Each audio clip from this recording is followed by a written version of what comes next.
চলে আসি আজকের উপকরণে কি কি লাগছে।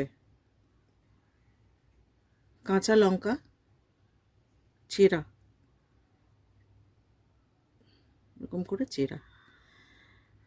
আমি নিয়েছি আছে বাতাসার গুঁড়ো, তোমরা গুড় বা চিনি ব্যবহার করতে পারো। মোটা তেঁতুলের কাত, যতটা সম্ভব জল কম থাকবে। নুন, কাসুন্দি বা মাস্টার্ড সস, কারি পাতা, পিঙ্ক সল্ট বা রক সল্ট, এর বদলে তোমরা বিট নুনও ব্যবহার করতে পারো। সাদা সর্ষে, কালো সর্ষে।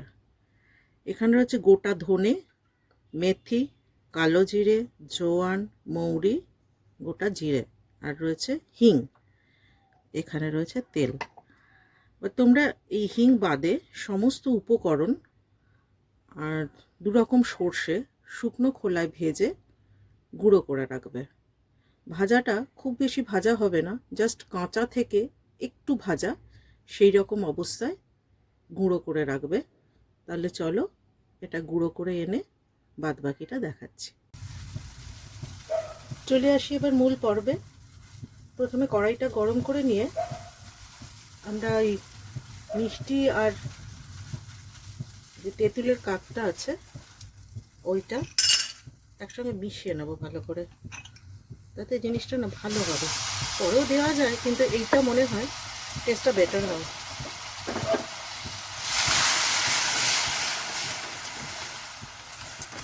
নুন আর টক আর মিষ্টি একসঙ্গে আমরা মিশিয়ে রাখবো।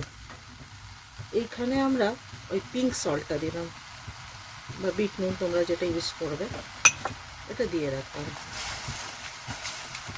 এটা একটা মোটা কাত তৈরি হবে। যেটুকুনি আছে সেটুকুনি লঙ্কার সাথে মিশে যাবে। আমরা এটাকে আলাদা করে রেখে নেব। কাতটা নামিয়ে দিয়েছি। এটা যেটা থাকবে সেটাই থাক, খুব ধোয়ার দরকার নেই, কারণ আমরা যতটা সম্ভব জল কম ব্যবহার করব। এর মধ্যে দিয়ে দিলাম তেল, সর্ষের তেল। এটা আমি না জেনেছিলাম বা শিখেছিলাম, আমার বাপের বাড়ির এক প্রতিবেশী কাকিমা আছেন, উনি আন্ধ্রার লোক, সাউথ ইন্ডিয়ান, অন্ধ্রপ্রদেশে ওনার বাড়ি।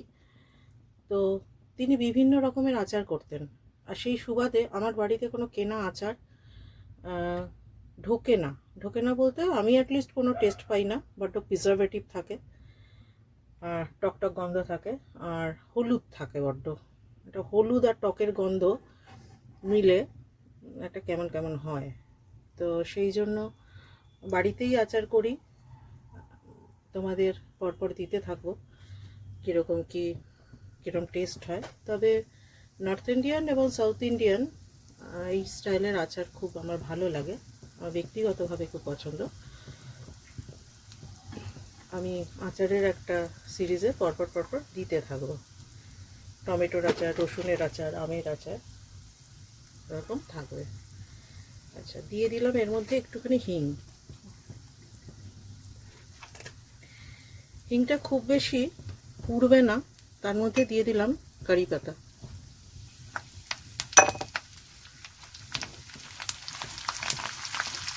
এটা নাড়ানোর সঙ্গে সঙ্গে দিয়ে দিলাম কেটে রাখা কাঁচা লঙ্কাগুলো।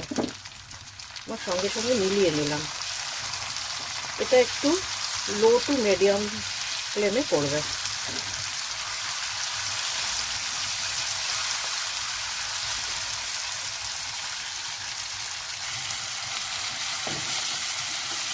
লঙ্কাটা খুব ভাজবো না, জাস্ট একটু সটে করব। এবার দিয়ে দিলাম তেঁতুলের কাপটা, বাদবাকি স্বাদ মতো নুন,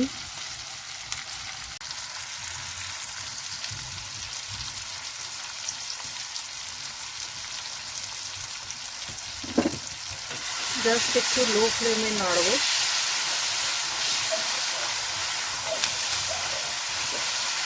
তেঁতুল আর মিষ্টিটা মিশে গেল। এবার দিয়ে দেব অল্প করে মাস্টার্ড সস।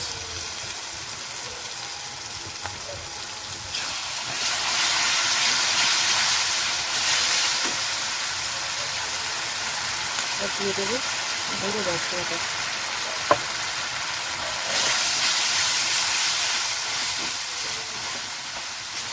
এটা কিন্তু লো ফ্লেমে করবে, নাহলে অরিজিনাল যে গন্ধটা সেটা একটুখানি নষ্ট হয়ে যাবে বা একটু ডিস্টার্ব হবে।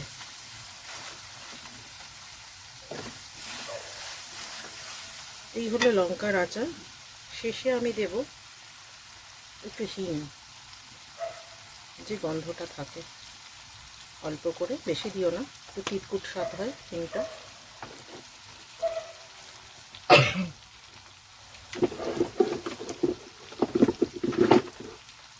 তোমরা যদি চাও এতে আদার স্লাইস দিতে পারো, সেটা তোমাদের ইচ্ছা। আর মিষ্টি, ঝাল, টক এটা তোমাদের পরিমাণ মতো বাড়াতে কমাতে পারো।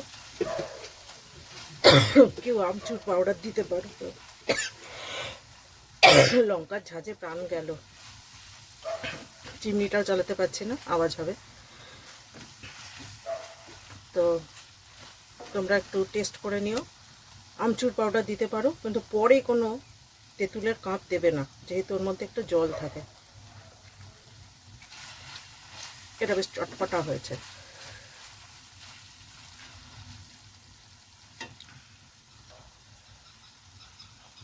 একটু মাস্টার সস দিয়ে দিলাম।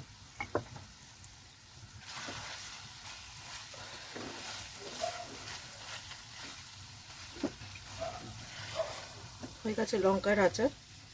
এটা আবার শিশিতে ভরে তোমরা যদি একটু, অনেকে লঙ্কার তেল বা এরকম তেল জাতীয় জিনিস মুড়িতে ছড়িয়ে খেতে পছন্দ করো, বা আলু সিদ্ধতে মাখতে পছন্দ করো, তারা আমি বলবো যে এইটার মধ্যে সর্ষের তেল গরম করে সেটাকে ঠান্ডা করে তারপরে এটা দিয়ে শিশিতে যে রাখবে সেটা তেলটা দিয়ে একটু বেশি করে তেল দিতে পারো। কিন্তু যেহেতু আমি এটা রুটির সাথে ম্যাক্সিমাম খাই, আমার আচার একটা থাকেই পাতে, তো সেই জন্য আমি এরকম করে রাখি। এছাড়া আরও অনেক রকমের আচার আছে, আরও অনেক রকমের লঙ্কার আচার আছে, আমের আচার আছে, টমেটো, রসুন, আমলকি, পরপর পরপর আমি তোমাদের জানাতে থাকবো। আজ এই পর্যন্ত। সবাই ভালো থেকো, সুস্থ থেকো, সাবধানে থেকো। যদি ভালো লাগে লাইক করো, শেয়ার করো, কমেন্টসে জানিও আর কি কি জানার ইচ্ছা বা কি কি জানতে চাও, আর এটাতে আর কি কি হতে পারে বা কেমন লাগলো, আর সাবস্ক্রাইব করে সঙ্গে থেকো। ধন্যবাদ, টাটা, আসি, আবার দেখা হবে অন্য একটা পর্বে।